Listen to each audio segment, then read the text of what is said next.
In the competition for global gear dominance, there is no such thing as a permanent king. Every generation, from 1G to 5G, has rewritten the pecking order, catapulting some nations to dominance while consigning some to the sidelines. The Americans were the architects, building the very foundations of the industry. The Europeans seized the mantle in the 2G era, transforming mobile into a global industry. Then the Chinese, with relentless ambition, stormed to the top. Now, as the industry stands on the cusp of 6G, the old certainties are fading. A new race is taking shape. As in the past, the outcome is anyone's guess. The United States was the pioneering force in the global telecoms industry. For much of the 20th century, companies like Motorola were synonymous with innovation, dominating the mobile handset and infrastructure landscape. Legendary institutions like Bell Labs invented the fundamental technologies from transistors to cellular theory upon which the entire industry was built. As the world moved into the 2G era, a strategic divergence occurred. The rest of the world coalesced around a single unified global standard, GSM. This created a massive open international market where economies of scale could thrive. The United States, however, fragmented its market between competing standards like TDMA and CDMA. This failure to adopt the global standard, coupled with the lack of sustained investment in infrastructure against focused competitors like Nokia and Ericsson, spelled trouble for American gear makers in international markets. Motorola began its slow decline in the 2G era, a process that accelerated dramatically during 3G as it struggled to adapt. By the time 4G LTE arrived, the once unstoppable giant had effectively exited the telecoms infrastructure business. The 5G era presented a potential opening. The industry's move towards Open RAN, which disaggregates hardware and software to create a more flexible multi-vendor ecosystem, was seen as a chance for new agile companies to challenge the established players.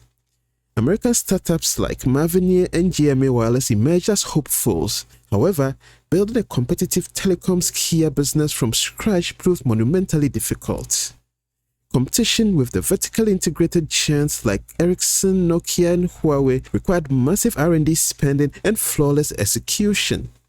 Both Mavenir and GMA Wireless faced significant business challenges, struggling to gain the market share needed to gain a foothold in the market. The hope of resurrecting a major American gear maker in the 5G era has gone unfulfilled. But even though the US no longer produces telecoms gear, a closer look reveals that American companies still control a large portion of the global supply chain. Building a 4G or 5G network requires a complex stack of components, and the US firms are the leaders in nearly every layer. In the radio unit, the hardware is built on components like FPGAs, high-power amplifiers, and advanced filters, where US companies hold key patents and manufacturing capabilities. US companies like Qualcomm, Broadcom, and Marvell are world leaders in designing the custom ASICs that power much of the world's telecom infrastructure. In the distributed units and centralized units, the hardware is made of high-performance CPUs from Intel and AMD, GPUs from NVIDIA, and high-speed network cards from Intel, all dominated by US chip design and manufacturing. Beyond the hardware, American strength lies in software, AI, and intellectual property.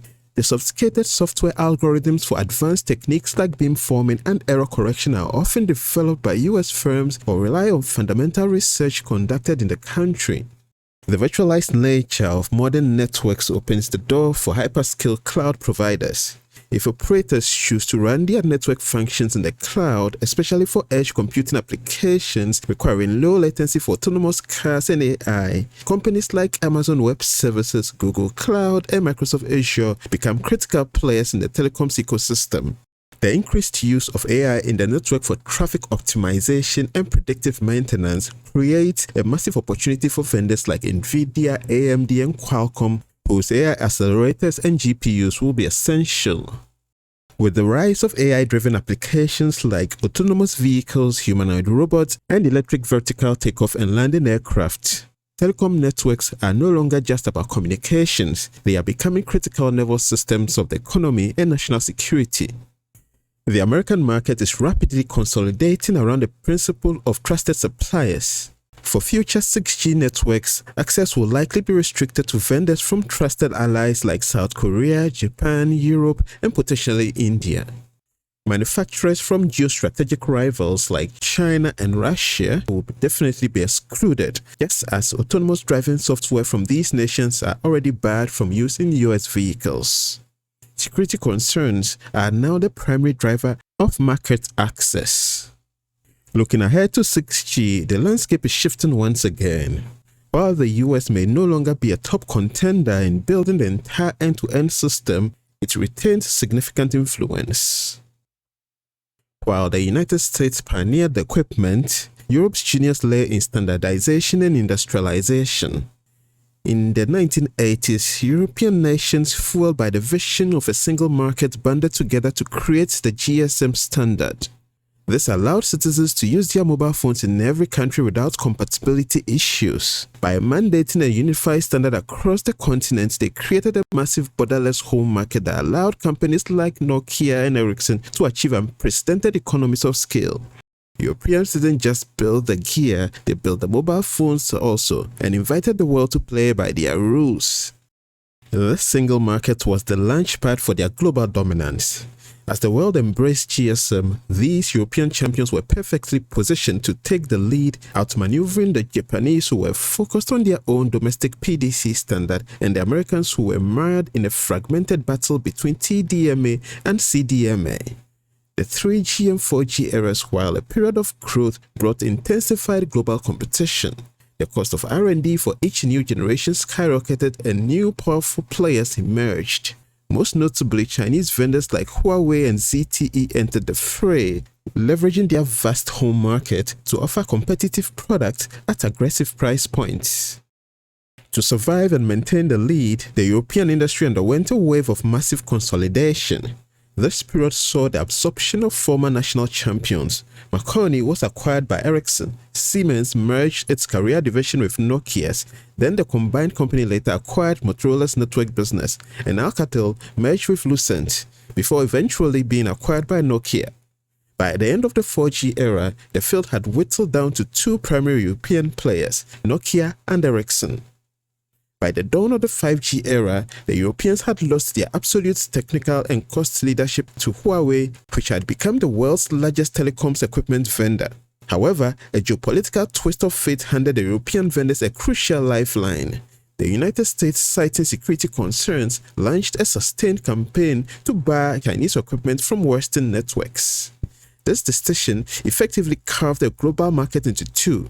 While European vendors lost significant ground in the global south to cheaper Chinese alternatives, they were handed a duopoly in the lucrative Western market. US sanctions on Huawei became in effect the single most important industrial policy protecting Nokia and Ericsson. As a result, they remained the second and third largest players globally, commanding a significant share of the market's revenue. While precise figures fluctuate, reports consistently place Huawei first, with Nokia and Ericsson holding the second and third positions, forming the top tier of the highly concentrated market. However, the breathing room provided by geopolitics may be temporary. The European giants face a pincer movement from multiple competitors, making it unlikely they will gain significant new market share. Their immediate future is less about conquest and more about fierce defensive battle to hold their position. The market is becoming increasingly inhospitable. Huawei has cemented its dominance across much of Asia, Africa, and Latin America. Adding to the pressure, Indian companies have entered the telecoms gear market, threatening to undercut Europeans in one of the few non-Chinese dominated emerging markets. On the Eastern Front, the sizable Russian market is effectively lost, driven by import substitution policies following sanctions, with Russia actively developing its own domestic telecoms equipment. The Southeast Asian wildcard Vietnam is rapidly emerging as a telecoms manufacturing hub. Its companies are poised to compete for market share across Asia, South America, and Africa, offering a new low-cost but capable alternative to both Chinese and Indian vendors.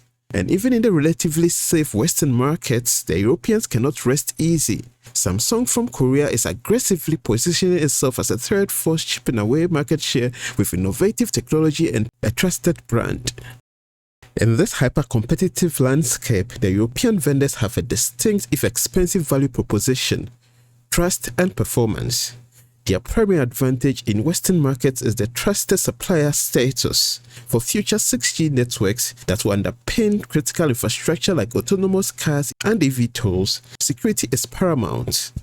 Nokia, Ericsson, and Samsung are viewed as safe, reliable partners for Western nations. Beyond trust, they leverage their position at the heart of Western alliance to access the best global supply chain. They can source cutting-edge components from leading Japanese, American, and European suppliers to build gear with the best performance and energy efficiency, a key differentiator for operators facing soaring power costs. This allows them to design their own high-performance custom ASIC chips for radio units, integrate the most advanced FPGAs, amplifiers, and filters, and utilize the most efficient general-purpose processors from Intel and AMD. Furthermore, their decades of experience have built the most experienced customer support and professional services organizations in the industry, which is critical for operators rolling out complex national networks. The flip side of this quality is a significant price disadvantage. They cannot match the cost structures of their Chinese, Indian, or Vietnamese rivals. Their future hinges on convincing operators that trust, security, and long-term total cost of ownership are worth the premium. This brings us to the next potential disruption: 6G. The coming generation promises to be AI native, built on principles of openness, virtualization, and software-defined networks.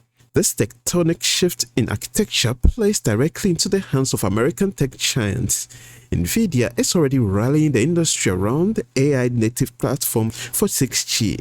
With the support from a wide range of operators and vendors, this could give a significant leg to Asian American startups specializing in AI and cloud-native software. For Nokia and Ericsson, the threat is clear. This disruption threatens to commoditize their hardware expertise and empower new, well-funded competitors from the world's largest tech economy, potentially destabilizing the already wobbly duopoly that has defined the Western market for a decade. Unlike the pioneering Americans or the standard-setting Europeans, China was a latecomer to the telecoms equipment industry. Its journey from a dependent importer to a global powerhouse is one of the most remarkable industrial ascendancies of the modern era. For the first two generations of mobile technology, China was entirely reliant on foreign expertise. 1G and 2G networks were built exclusively with imported equipment from global giants like Motorola and Ericsson. The 3G era marked the critical turning point. In a masterstroke of industrial policy, China introduced its own standard, the TD-SCDMA, and mandated that it's used by the country's largest operator, China Mobile. Crucially, the standard was not supported by any of the incumbent international vendors. This created a protected no foreigners allowed zone in a significant portion of the Chinese market. Local champions like Huawei and ZTE were handed a golden opportunity. They could develop their gear, hone their installation skills, and perfect systems integration without having to compete head-to-head with the far more experienced European and American firms.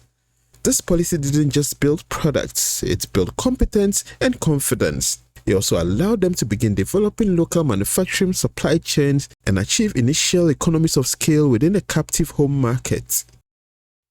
The importance of this home field advantage cannot be overstated. The Chinese market for base stations is by a wide margin the largest in the world. In fact, it is bigger than the next 10 largest markets combined. Gaining a dominant share of this market provides a level of scale that is an almost insurmountable competitive advantage, allowing for massive R&D spending and relentless cost optimization. The 4G era was when the Chinese vendors truly graduated. The landscape was complex, with China's three operators picking different paths. China Mobile doubled down on the TD-LTE advantage, while China Unicom and China Telecom adopted the more globally widespread FDD-LTE standard. This complexity forced Chinese vendors to become versatile, mastering multiple technological streams. By the 5G era, Huawei and ZTE had successfully translated their domestic dominance into global success. They clawed their way into developed markets, winning contracts in the UK, Germany, and even in the United States, where they offered compelling performance at aggressive price points. However, their very success triggered a geopolitical backlash. The United States grew deeply concerned about its telecoms infrastructure relying on Chinese companies, citing national security risks. The US placed stringent sanctions on Huawei and ZTE, cutting them off from key American technologies and software. More importantly, they launched a concerted campaign to pressure allies including the UK, Germany, and others to purge Chinese equipment from their networks. This had profound effects. While Europeans and Koreans were handed a protected Western market, the Chinese were pushed out. But the Chinese had other markets to engage. Through its massive Belt and Road Initiative, China had spent years building diplomatic and economic relationships across Asia, Africa, and Latin America. This diplomatic offensive paved the way for commercial deals. Armed with cheaper prices, flexible financing, and willingness to build infrastructure in challenging environments, Huawei and ZTE swept into these markets. Other players like FiberHome, Hytera, and Datang round out the Chinese contingent, focusing on specific niches of the domestic market. Huawei is by far the most successful, holding a global market share of approximately 30%, making it the world's largest telecoms equipment provider. It is also the most sanctioned. Cut off from US suppliers, Huawei has been forced to become self-sufficient. It has painstakingly organized a local Chinese supply chain to support its base stations. This includes designing its own chips like the Kunpeng CPUs and Ascend GPUs, developing competitive algorithms for beamforming and error correction, and manufacturing its own advanced MIMO antennas. ZTE holds a solid second place among Chinese vendors with about 10% of the global market. It operates under a slightly different dynamic. While less sanctioned than Huawei, it still faces restrictions. This has allowed it to maintain more access to Western components, but is also aggressively developing its own chips to improve performance and efficiency. The strategic trend for ZTE is the same as Huawei's, steadily increasing the percentage of components sourced from Chinese suppliers. The Chinese vendors, with Huawei in the lead, have successfully carved out a dominant position in the global south. The low-cost model that China perfected is now being copied. New price-competitive players from India and Vietnam are beginning to emerge, eyeing the same markets in Asia, Africa, and South America that have been Huawei and ZTE's growth engine. The US and its closest allies are now permanently closed markets for the foreseeable future. This geopolitical ceiling limits their growth potential. The next generation of telecoms is on the horizon, and it promises to be radically different. The shift towards virtualized RAN, AI-native networks, and open architectures is a tectonic shift. This disruption could lower barriers to entry for new software-focused startups, threatening the established hardware giants, including the Chinese, with a loss of market share. While companies like ZTE are already pivoting with AI-reshaped core network solutions, the shaky stand of the incumbents is real. India was a latecomer to the telecoms revolution, but its journey has been uniquely transformative. Unlike advanced economics that built upon extensive landline networks, India leapfrogged directly into the mobile era. For hundreds of millions of Indians, a mobile phone wasn't an upgrade to their existing home phone, it was their first personal communications device ever. Before the 5G era, every piece of telecoms gear in India, every base station, every switch, every router was imported from foreign vendors like Ericsson, Nokia, and Motorola. India was the world's fastest growing telecoms market, but it was entirely dependent on foreign technology. The 5G era created a once-in-a-generation opportunity. Three factors converged to open the door for Indian manufacturers. First, the global shift towards Open RAN architecture. For the first time, networks could be built using disaggregated, interoperable components rather than proprietary vertically integrated systems from a single vendor. This lowered the barrier to entry for new players by weakening vendor lock-in. Second, geopolitical tensions, particularly the US-led sanctions on Chinese vendors, created a trusted supplier gap in the market. India, with its strong relationships with both West and Global South, was perfectly positioned to fill in. Third, the Indian government provided active support through the funding of technical institutes and policy initiatives like the Production-Linked Incentive Scheme for telecoms equipment manufacturing. This created a fertile environment for India's biggest conglomerates to venture into the sector. Today, a robust ecosystem of Indian telecom equipment manufacturers has emerged. Tejas Networks, backed by Tata Group, has become a flagship success story. It manufactures DWDMs and 4G, 5G base stations. Vodafone Idea is currently trying out Tejas equipment for 4G and 5G deployment. Geo Platforms, part of the Reliance and Barney Group, has developed its own comprehensive portfolio of 5G radio access networks and core equipment. It has partnered with Google for cloud integration and is aggressively pursuing both domestic and global opportunities. HCFL is manufacturing radios and IP routers and has secured deals with operators like Vodafone Idea. A vibrant ecosystem of smaller players is also developing specialized equipment, including Signaltron, Leica Wireless, Soother, Resonance Technologies, Stellite Technologies, VVDN, and Sankaya Labs. The scale of this transformation is staggering. India has deployed close to 450,000 base stations for 5G, and over 80% of the newest equipment is indigenously developed. Unlike their Chinese counterparts, Indian companies enjoy a crucial strategic advantage: access to the latest Western components and software. This allows them to build gear using best-in-class processors, FPGAs, and amplifiers from American and European suppliers. However, India is not content to simply assemble foreign components. The country is actively developing a local supply chain.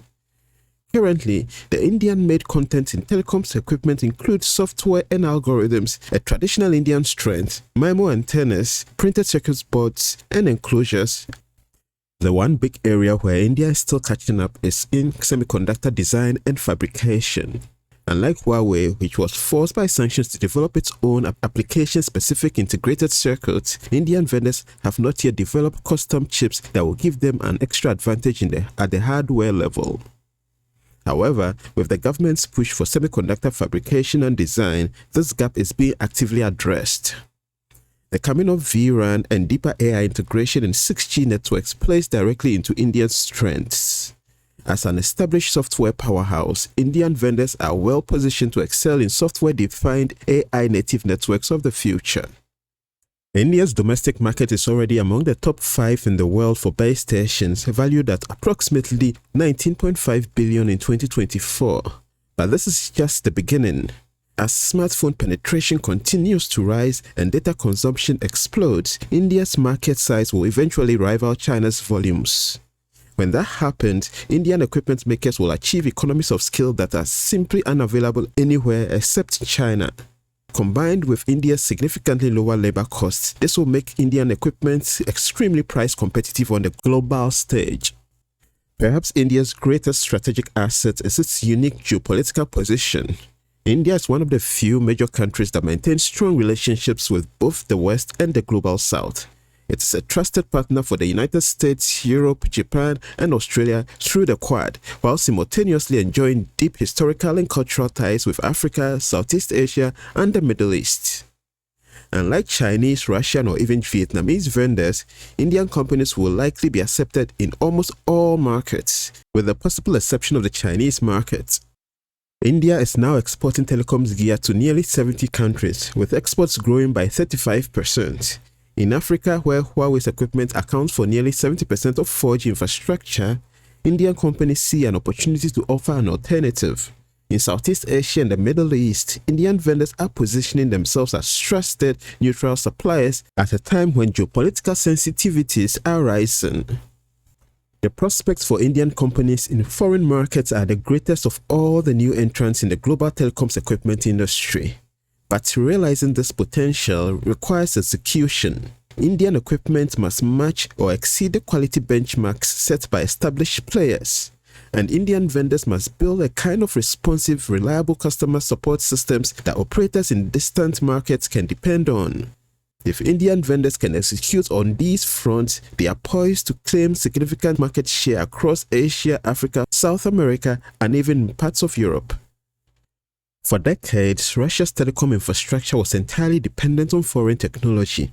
Initially, the country relied on European vendors like Nokia and Ericsson to build its mobile networks.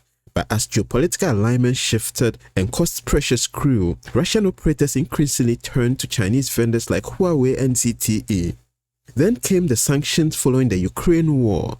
European vendors withdrew entirely from the Russian market, and Chinese vendors were forced to significantly reduce their operations due to secondary sanctions pressure. Overnight, Russia found itself with a critical infrastructure gap and no external supplies to fill it.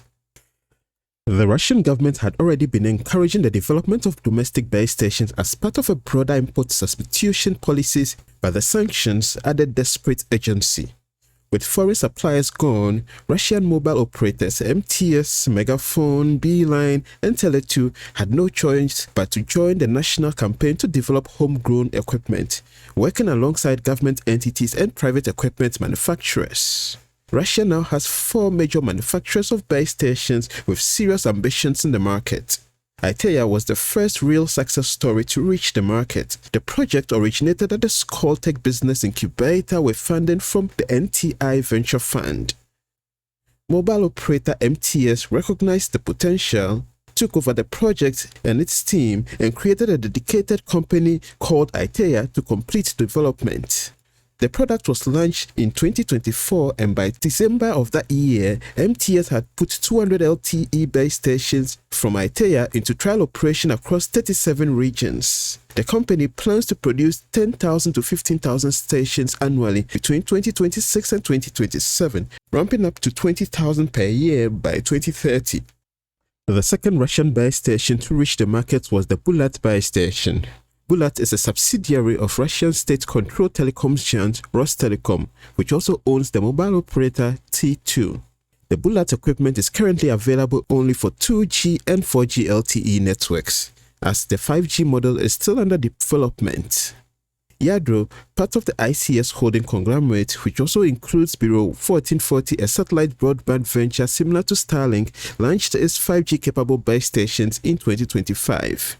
Yadro has signed forward contracts to supply 55,000 to 75,000 base stations targeted for 2030.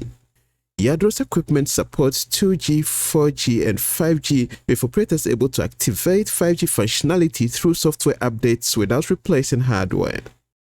Russian state defense company Rostec had announced development of a base station even before the sanctions through its subsidiary Sosvedie and the MPK Kryptonite company. However, the project under the brand NatsSpektr struggled with funding issues and was failing to make progress. But finally, in late 2025, NatsSpektr announced the release of a 4G LTE base station, with its first deployment destined for a mine in Siberia.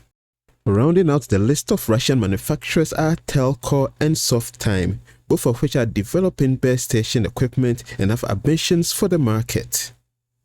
Because of sanctions, Russian manufacturers are being forced to build their own supply chain of components, a monumental challenge for an industry that was previously integrated into the global supply chain. Areas of progress include gallium nitride amplifiers for radios, resonating and surface wave acoustic filters, microcontrollers and digital signal processors, MIMO antennas, and software stacks for base station operation. Micron, a leading Russian electronics manufacturer, is developing 5G radio modules for base stations, including its own analog path elements like filters, power amplifiers, and MIMO antennas. Russia's semiconductor fabrication industry remains weak. Their chip design companies are quite advanced, but it's the fabrication industry that lets it down. Micron, its leading fab, can only fabricate chips with about 90 nanometer precision. Milandra can get close to 48 nanometers, but those are in smaller numbers. As a result, Russian manufacturers still rely on Chinese and, where available, American chips for critical components. Russia's domestic market for base stations is sizable but not enormous. It ranks among the top 10 globally by base station volume, with total operator needs estimated at 700,000 units through 2035. This provides local companies with sufficient demand to potentially reach break-even points. However, the market is not large enough to create the economies of scale that will make Russian equipment truly competitive in international markets. The prospects for Russian base station exports outside Russia are severely constrained by geopolitics. Western markets like Europe and North America are completely closed due to sanctions and security concerns. The global south is theoretically open, but Russian vendors will face fierce competition from lower-cost Chinese and Indian manufacturers with more mature products and better financing. Russia's best opportunity lies with its Central Asian neighbors like Tajikistan, Kazakhstan, and Kyrgyzstan, where economic ties remain strong. Markets suspicious of Chinese total dependence, such as Mongolia, North Korea, and Iran, will also be likely available. The next generation of telecoms will be particularly challenging for Russia, with virtualized RAN and AI integration becoming central to 6G architectures. The barriers to entry are shifting from hardware to advanced software and AI capabilities. This plays to Russia's software strengths but exposes its critical weakness of semiconductors. 6G networks will require even more advanced chips, powerful AI accelerators, high-performance FPGAs, and energy-efficient processors. With a weak domestic chip fabrication industry and blocked access to Western semiconductor technology, Russia faces a fundamental constraint. Russia has achieved remarkable progress in just 6 years, but the road to becoming a globally competitive telecoms equipment player remains long and steep. The latest entrant into the global telecoms equipment industry is Vietnam, and its arrival is more significant than many realize. Through its state-controlled telecommunications operator Viettel, Vietnam has become the 6th country in the world capable of manufacturing 5G network equipment. Viettel's journey from operator to equipment manufacturer is a remarkable case of vertical integration. The company began its partnership with Qualcomm in 2009, initially producing Vietnam's first domestically made 3G USB modems. This relationship deepened over the years, with Viettel gradually building in-house engineering capabilities. The breakthrough came in 2023 when Viettel and Qualcomm announced the world's first 5G Open RAN base station using Qualcomm's ASIC chipsets. Viettel's engineers completed the radio unit development in just 7 months, 1/3 the typical development time, exceeding Qualcomm's expectations. By 2025, Viettel had announced plans to deploy over 2,000 5G Open RAN base stations across Vietnam, with exports already reaching the Middle East and its products nominated for the Open RAN Excellence Award at the Network X Awards in Paris. Vietnam's current equipment manufacturing is heavily dependent on foreign components. Most critical elements come from American, European, and Chinese vendors. Vietnam has not yet developed a comprehensive local supply chain for telecoms components. The country's role today is primarily integrating and assembling, combined with software customization, rather than deep component manufacturing. Vietnam's biggest challenge lies in the software domain. Developing a 5G core and implementing efficient algorithms require deep expertise that takes years to accumulate. While Viettel has proven its hardware integration capabilities, the software-defined future of telecoms presents a steeper climb. The country's most valuable asset in the global telecoms equipment market is its geopolitical positioning. Unlike Chinese vendors, Vietnamese companies are not widely viewed as security threats by Western nations. They are not considered powerful enough to project influence through their technology, which paradoxically makes them acceptable to a broader range of customers. This neutral supplier status opens doors that remain closed to Chinese competitors. Vietnamese equipment could potentially find customers across Southeast Asia, where cultural and economic ties are strong, Africa and South America, where price sensitivity is high, but security concerns about Chinese equipment are growing, and even in some Western markets, if the pricing and quality is right. This pragmatic approach reflects Vietnam's balancing act. It maintains access to Western technology through Qualcomm and European partners while deepening economic partnerships with China. US officials have warned that this could undermine trust in Vietnam's networks, but for now, Vietnam is pursuing its own strategic interests. The coming generations, virtualized RAN and AI-native 6G networks will demand even more sophisticated software capabilities. Viettel is positioning itself through its partnership with Qualcomm on AI-driven network management and 5G AI cameras for smart traffic, but competing with the algorithmic expertise of Huawei, Ericsson or Nokia will require sustained investment in software talent. The next generation of base station competition promises to be anything but predictable. New contenders, most notably Indian and Vietnamese, are poised to disrupt an industry long dominated by a few familiar names. At the same time, telecoms infrastructure is no longer just about connectivity. It is increasingly classified as critical infrastructure, forcing operators to navigate a delicate balance between cost, performance, and government security mandates.